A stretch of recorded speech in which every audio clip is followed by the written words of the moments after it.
Sa iyong puot at galit, pinapahirapan mo lang ang sarili mo. Tinutorture mo lang ang sarili mo. Para kang uminom ng lason na mamamatay ang kinagalitan mo, ang kinapuutan mo. No, hindi mangyayari yan. Dahil kung ikaw ang iinom ng lason, ikaw ang mamamatay.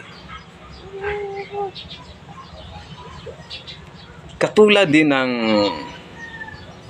pagiging alalahanin at saka matakutin. Ganun din ang mangyayari sa iyo emotionally. Para ka ring uminom ng lason na ikakahirap at magkakasakit at magkakaroon ka ng karamdaman physically. Ang galit sa'yo ay sa'yo yan. Huwag mong ilabas yan.